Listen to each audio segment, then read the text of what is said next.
અને ક્યારેક પ્રાણીઓના ત્રાસથી પાક બરબાદ થઈ જાય છે।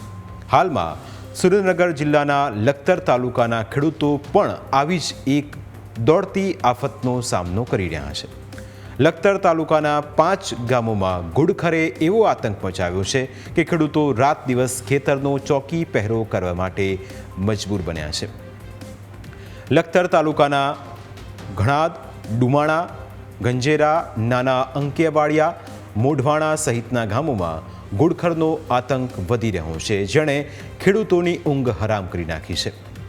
એક સાથે 40થી 50ના ટોળા ખેતરમાં ધસી આવતા ઘુડખરથી પોતાના પાકને બચાવવા ખેડૂતો રાત્રે પણ સૂતા નથી।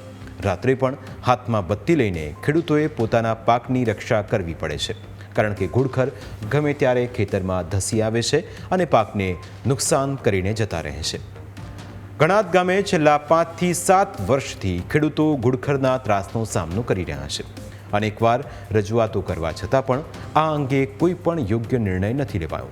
ખેડૂતોએ એક દિવસનું ઉપવાસ આંદોલન પણ કર્યું હતું, તેમ છતાં ઘોર નિંદ્રામાં પોઢતા તંત્રએ ખેડૂતોની સમસ્યામાં કોઈ જ રસ નથી લીધો, જેના કારણે આજે પરિસ્થિતિ એ છે કે ઘણા ખેડૂતોને 2 વખત ખેતરમાં પાક વાવવો પડે છે અને તેની સુરક્ષા માટે 24 કલાક ચોકી પહેરો કરવો પડે છે।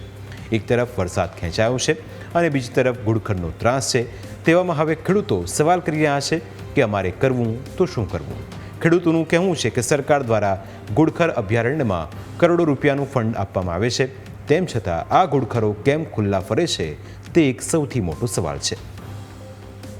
2 વર્ષથી ઘુડખરનો ત્રાસ એટલો બધો વધી ગયો છે કે ખેડૂતોને હવે આત્મહત્યા કરવાનો વારો આવ્યો છે અને અમારા 15 ગામના ખેડૂતોને પરિસ્થિતિ છે અને 4-5 તાલુકા જાણે કે ધાંગધ્રા હોય, લખતર હોય, પાટડી હોય, વઢવાણ હોય અને બધા આજુબાજુના ગંજેરા ગામ, ડુમાણા ગામ, પછી મોઢવાણા, વણા, ઘણા બધા ગામમાં તકલીફ છે અને અમારે વધારે ખચર અમારા ગામમાં છે, ઘણાદમાં।